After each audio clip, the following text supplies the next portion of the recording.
nós falaremos a respeito da morte de um dos juízes, que é a morte de Gideão. E eu queria convidar você a abrir comigo Juízes, capítulo de número 8, versículos de 29 a 35. Diz assim a palavra do Senhor, Juízes, capítulo 8, versículos 29 a 35. Jerubaal, filho de Joás, retirou-se e ficou morando em sua casa. Gideão teve 70 filhos, todos provindos dele, porque tinha muitas mulheres. A sua concubina, que morava em Siquém, lhe deu também à luz um filho, e ele lhe deu o nome de Abimeleque. Gideão, filho de Joás, morreu em boa velhice e foi sepultado no túmulo de Joás, seu pai, em Ofra, cidade da família de Abiezer. Depois que Gideão morreu, os filhos de Israel voltaram a se prostituir com os balaíns e puseram Baal-berite por Deus. Os filhos de Israel não se lembraram do Senhor, seu Deus, que os havia livrado do poder de todos os seus inimigos ao redor. Também não usaram de bondade para com a casa de Jerubaal, a saber, Gideão, segundo todo o bem que ele tinha feito a Israel.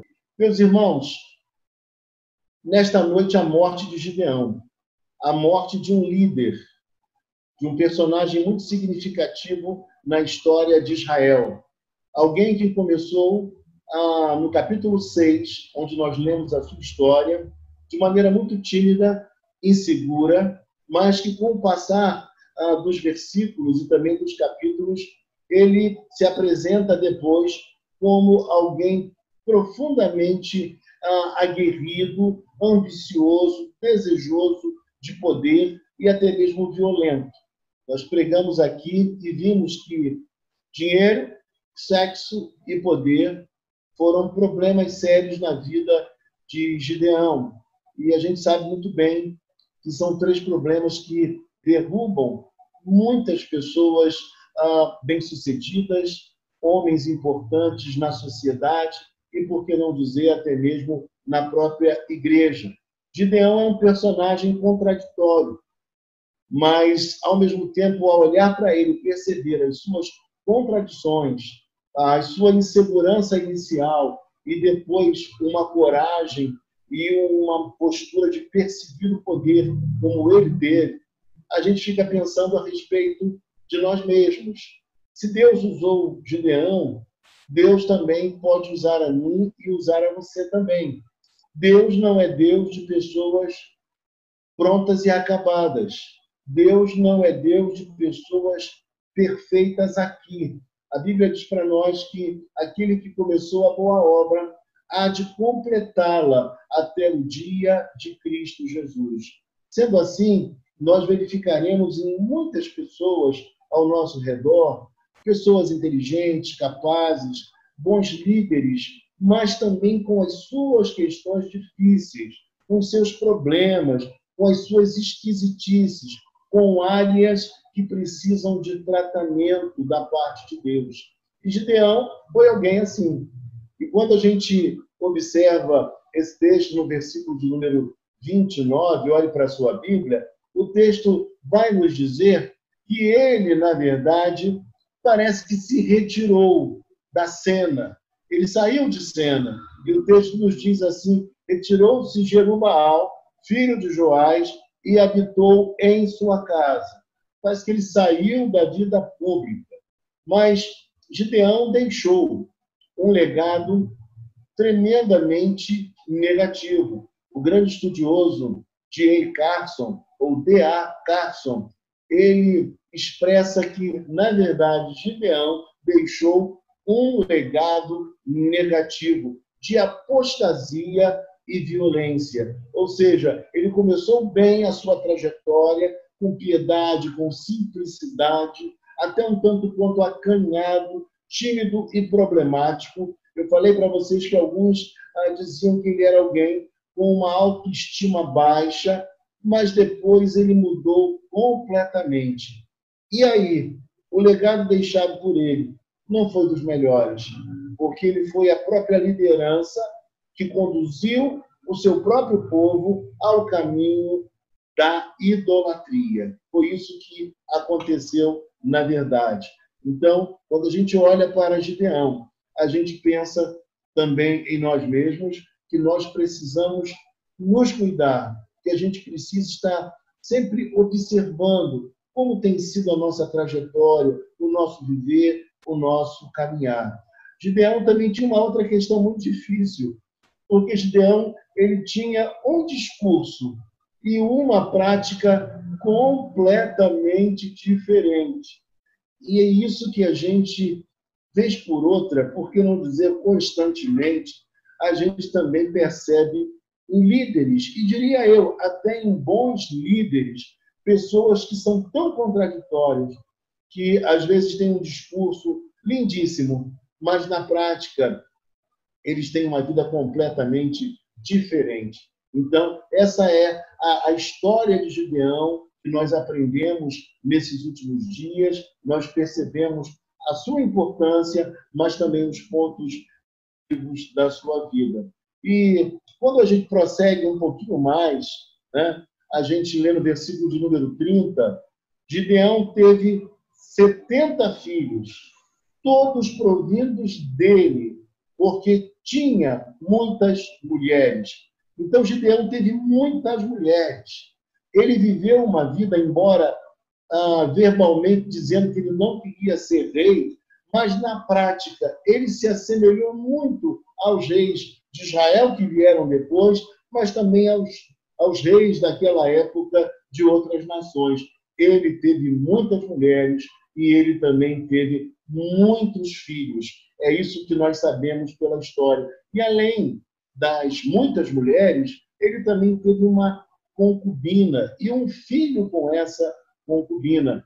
E apesar de dizer que ele não queria ser rei, ele vivia como um rei e até mesmo colocou o nome no seu filho, ou seja, Abimeleque, um nome que tem justamente esse significado. O meu pai é rei e ele viveu verdadeiramente como um rei. Essa é a história desse homem chamado Gideão.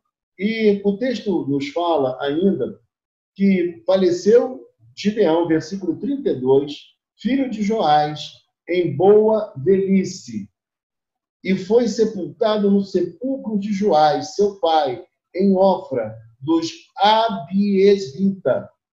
Então, dos Abiesritas. É curioso dizer que ele teve uma vida longa, uma vida com muita prosperidade. Tudo que ele desejou, ele teve. O povo, enquanto ele esteve vivo, o povo honrou, o povo concedeu a ele tudo aquilo que ele pediu. E, obviamente, ele fez uma grande besteira.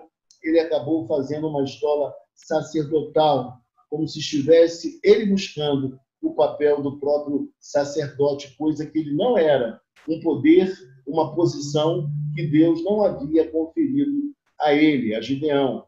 Então, a gente toma conhecimento no versículo número 32, que ele veio a falecer em velhice. O motivo foi velhice. Ele viveu bastante tempo. E diz a palavra do Senhor que houve paz durante 40 anos, apesar da liderança contraditória, complicada desse homem que nós estamos estudando. E quando a gente parte um pouquinho mais do texto bíblico, para o verso 33, o texto vai nos dizer que, morto Gideão, tornaram a prostituir-se os filhos de Israel após os Balaíns e puseram Baal-Berite por Deus. Se o povo já havia adorado a própria escola sacerdotal, se o povo já havia se complicado com essa obra de Gideão e o povo passou a adorar aquela escola sacerdotal, depois da morte de Gideão, parece que a coisa se agrava ainda mais. o povo passa a adorar os Balaíns. E é curioso dizer que parece que o povo entendia da seguinte maneira: o povo pensava que o Deus de Israel era o Deus para os momentos mais difíceis, aqueles momentos em que você fala assim, ó, não tem solução, é algo muito grande, somente o Deus criador dos céus e da terra pode resolver. Mas em questões menores, eles preferiam muito mais os Balaíns. Eram deuses mais próximos, eram deuses pequeninos em relação ao Deus criador dos céus e da terra. Parece que ele interagia melhor, esses deuses, com as pessoas do povo. E aí, meus irmãos, eles preferiam os deuses da fertilidade, os deuses que, no próprio culto a essas divindades, havia também prostituição. Para eles, esses deuses, eles conseguiam trazer a solução dos seus males mais urgentes. E por isso eles agiam dessa forma. Eu fico pensando em pessoas que vão em certos cultos por aí buscar a bênção de Deus, a cura, em lugares estranhos, onde o Deus verdadeiro ele não é adorado. O que nós vemos é um culto sincrético, um culto misturado. Não é um culto verdadeiramente evangélico, mas as pessoas, em busca de cura, de bênçãos, de favores, elas batem em qualquer porta na hora do desespero. E isso é péssimo, porque, na verdade, nós devemos adorar a Deus, rogar a Deus e aguardar dele e nele a bênção, o favor e a cura para cada um de nós em meio aos nossos problemas. Ele é o nosso Deus, ele é o único e verdadeiro Deus, é ele quem deve ser adorado. Ele não aceita culto misto, culto misturado. Então, essas ideias que estão por aí, que as pessoas precisam de algum tipo de amuleto para facilitar a fé em Cristo ou em Deus, isso é balela, isso é mentira, é perigoso e deve ser rejeitado por cada um de nós. O nosso culto precisa ser um culto ao Deus verdadeiro, um culto a esse Deus que requer de nós a mais plena adoração. Mas o povo naquela época agia assim, e não é diferente dos nossos dias. Tem muita gente que na hora da dificuldade, do problema, bate nessas portas. E outra coisa importante de dizer, Baal significa o Deus da aliança, e Baal Berit também tem a ver com a mesma ideia. E isso tudo prova para nós algo muito interessante, triste, mas interessante, que a influência dessas divindades permanecia no meio do povo de Israel. No meio do povo de Deus ainda campeava a influência dessas divindades. Meus irmãos, e parece que isso também acontece no Brasil. Parece que no Brasil também tem muita gente que ainda, por conta da nossa cultura, por conta da nossa realidade, com tantas religiões, com tantos credos, as pessoas acabam de ter a mesma postura, ou acabam por ter a mesma postura. Que coisa triste, meus irmãos. Já contei para vocês uma ocasião em que, num fim de ano, uma pessoa que tinha assistido o culto, havia assistido o culto na igreja que eu fazia parte na época, e na sequência do culto nós éramos jovens, fomos à praia para poder evangelizar, é assim que se fazia naquela época, nos anos 85, 86, década de 80. E sabe o que aconteceu? Havia uma mulher que havia assistido o culto entre nós e que ela estava indo à praia para também oferecer a sua devoção, o seu sacrifício, as suas palmas a outra divindade. E isso nos preocupa bastante, porque pode ser que mesmo dentro de uma igreja bíblica nós encontremos pessoas agindo assim, que adoram a Deus, mas ao mesmo tempo adoram a outras divindades. E foi isso justamente que aconteceu em Israel naqueles dias.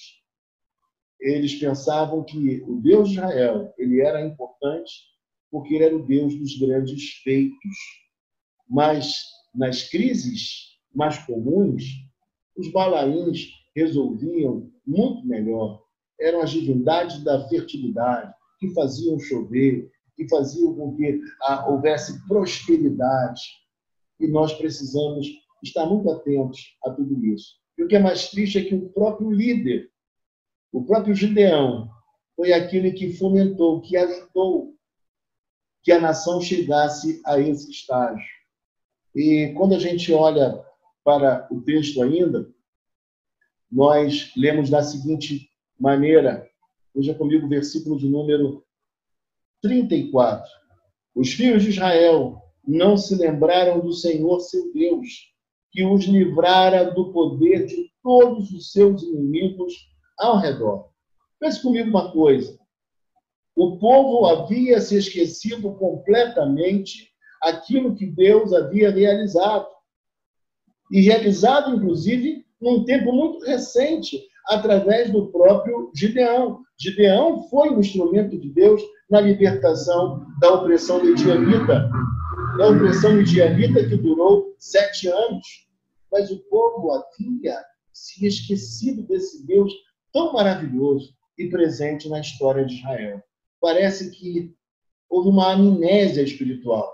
Eles se esqueceram daquilo que Deus havia realizado. Portanto, meus irmãos, nós precisamos fazer aquilo que eu sempre digo a vocês. Nós precisamos, como Lamentações 3:21, sempre trazer à memória o que nos pode dar esperança. Em meio às dificuldades da vida, lembrar que Deus sempre se houve presente na sua história e na minha história. Deus não se esqueceu de nenhum de nós. Deus sempre nos abençoou. Nós precisamos, inclusive, relatar para os nossos filhos, para os nossos netos, um pouco da nossa saga, da nossa história e o quanto Deus foi bondoso e maravilhoso conosco durante todo o curso da nossa vida. Nós precisamos testemunhar. Eu conversava com um presbítero esses dias, ele falou, pastor, às vezes eu tenho vontade de testemunhar do que Deus tem feito na minha vida. E eu falei, você deve testemunhar. Você deve testemunhar porque isso fortalece a nossa fé. Deus não está inerte. Deus continua operando em pleno século XXI e trazendo muitas bênçãos à vida de seus filhos. Em meio às crises, aos problemas, esse Deus, ele se levanta e traz a vitória. Ele devolve a alegria ao nosso rosto, ao nosso semblante. Meus irmãos queridos e amados, o povo de Israel se esqueceu de Deus. O povo de Israel acabou se esquecendo dos seus grandes feitos. Lá no início da história, nós vimos que na transição, depois de Josué, não se comentava mais nada do que Deus havia realizado. E a nova geração dentro da Terra Santa desconhecia os grandes feitos de Deus. Eu queria dizer para você, nesta hora, não se envergonhe de dizer para o seu filho, se eu tenho hoje a alegria que eu tenho, as realizações que eu tenho, foi Deus que agiu na minha história e me abençoou. Não se esqueça de dizer para os seus filhos, lembre-se do Senhor e dos seus grandes feitos, da sua mão generosa, mão invisível, que conduziu a história da nossa família até aqui, fazendo milagres, maravilhas, grandes feitos, feitos poderosos. Nós precisamos chamar a atenção dos nossos filhos para que eles entendam que existe um Deus que é real, que é um Deus vivo e que um dia nós nos encontraremos com Ele. Mas eu diria para você ainda mais, que seria muito melhor que nós nos encontrássemos com Ele ainda em vida, para receber a presença do Espírito Santo em nós, o perdão de pecados, a vida eterna, as alegrias que nós temos em Deus. Isso é maravilhoso, porque o crente se alegra nas coisas pequeninas, mas o crente também se alegra nas coisas grandiosas que Deus faz. Porque tudo que acontece comigo e que acontece contigo é a favor de Deus, é bênçãos que vêm de suas mãos ao nosso encontro. E aí, meu amado irmão, minha amada irmã, quando nós olhamos ainda na sequência do texto, o texto nos diz assim, que esse mesmo povo que não lembrou de Deus e dos seus grandes feitos, que sofria de amnésia espiritual, de ingratidão espiritual, diz o versículo de número 35, nem usaram de benevolência com a casa de Jerubaal, a saber, Gideão, segundo todo o bem que ele fizera a Israel. Eu diria para você uma coisa, um povo que se esquece de Deus é um povo que naturalmente ele também vai se esquecer dos seus grandes líderes. Um povo que se esquece de Deus não será um povo grato àqueles que conduziram a nação, a pátria, aqueles que trabalharam em prol da própria nação de Israel. E eu diria para você nesta hora, foi justamente o que aconteceu ali. E a gente que teve líderes tão maravilhosos na nossa vida, pastores, familiares também significativos na nossa vida, nós não podemos jamais nos esquecer do que eles representaram e ainda representam para nós. Isso precisa estar muito vivo na nossa mente e nós precisamos relatar, testemunhar que esses homens, apesar de imperfeitos, eles foram usados por Deus para abençoar a nossa vida, para abençoar a nossa nação, para abençoar a sua igreja, a igreja de Deus. Foi assim que aconteceu e assim tem acontecido. Nós precisamos ter uma memória tenra, uma memória que seja muito viva dessas pessoas tão preciosas para nós. Eu não me canso de lembrar desses homens. Eu não me canso de lembrar do pastor Miguel Elias. Eu não canso de me lembrar do reverendo João Paulo Tomás de Aquino. Eu também não me esqueço do Teotônio Bragança. E isso não é nenhuma postura de adoração a esses homens, não, de maneira alguma, porque nós sabemos que eles são pessoas como nós, sujeitas a erros, a falhas, a equívocos, a serem magoados e também a magoar outras pessoas. Mas todos eles são pessoas dedicadas a Deus, são homens consagrados ao Senhor, que trabalharam e trabalham com afinco na obra do Senhor. E nós não podemos nos esquecer dos nossos presbíteros, dos homens que abnegadamente se dedicam à obra de Deus. Eu costumo dizer para muitos irmãos que talvez nós precisássemos mais de bons líderes, de bons diáconos, de bons presbíteros, muito mais do que de tantos pastores. Nós precisamos de homens assim, homens bem construídos, conhecedores da palavra, homens piedosos, homens de oração, que trabalham na obra de Deus juntamente com seus pastores, formando um conselho e abençoando o povo do Senhor. Meu amado irmão, minha amada irmã, aquele que se esquece do que Deus fez, obviamente, também vai se esquecer, vai se olvidar, para não usar sempre a mesma expressão, mas que significa a mesma coisa, do que homens piedosos fizeram, do que mulheres piedosas fizeram. E isso precisa estar muito latente na nossa mente. Nós precisamos toda hora estar lembrando, pensando, reconhecendo, valorizando a esses homens que se dedicaram tanto à obra de Deus.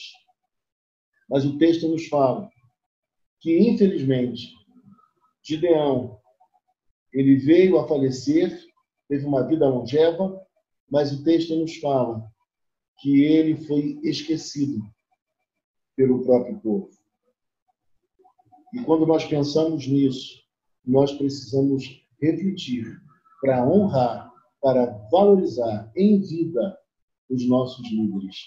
Como dizia um presbítero muito caro ao meu coração, ele dizia: se alguém quer dar uma rosa, que dê uma rosa em vida. Você pode me dizer nesta hora, mas Gideão teve tudo. Gideão enriqueceu, e por isso mesmo o povo não cuidou dele, nem tampouco da sua posteridade. Mas eu diria para você, ainda assim, esse homem teve um papel profundamente significativo e relevante na história de Israel. Mas a precariedade da vida, da conduta de Gideão, num certo sentido, aponta para a necessidade de um libertador que não seja meramente humano, como foi Gideão, mas que existe uma necessidade que nós tenhamos um libertador que não traga paz por apenas 40 anos. Nós precisamos de um libertador que traga uma paz perene, uma paz eterna. E nós, que já conhecemos Jesus Cristo, nós temos esse libertador. Nós temos aquele que nos libertou do império das trevas, que nos transportou para o reino do Filho do seu amor. Nós temos aquele que nos trouxe paz com Deus, que nos trouxe paz conosco mesmo e que nos trouxe a possibilidade de viver em paz com as demais pessoas. É dele que nós mais precisamos. O livro de Juízes nos mostra essa realidade, que os homens usados por Deus têm o seu valor, o seu significado, mas todos eles são passageiros e todos eles são falhos. E nós precisamos, acima de qualquer coisa, do verdadeiro libertador, aquele que está conosco no tempo presente, mas também estará conosco por toda a eternidade, aquele que não se furtou a nos abençoar durante toda a nossa trajetória. Ele já estava na nossa vida antes de sermos cristãos. Ele tinha planos para a nossa história antes dos tempos eternos. Ele é aquele que nos contemplou, ainda como matéria informe, no ventre da nossa mãe. E por mais que a nossa história tenha sido uma história difícil, ele nos trouxe até aqui. Ele cuidou de nós. Ele tem nos abençoado. Ele tem nos perdoado e nos concedido o bem maior, a possibilidade de viver em novidade de vida e viver também a nossa vida eternamente. Que Deus possa nos abençoar nesta noite e nos ajudar a não nos esquecermos de quem Deus é, do que Ele já fez, do que Ele faz e também vislumbrarmos o que Ele ainda fará. E não nos esquecermos também daqueles que, embora imperfeitos, deram e estão dando uma contribuição indelével à Igreja do Senhor. Que Deus nos abençoe rica e copiosamente, em nome de Jesus.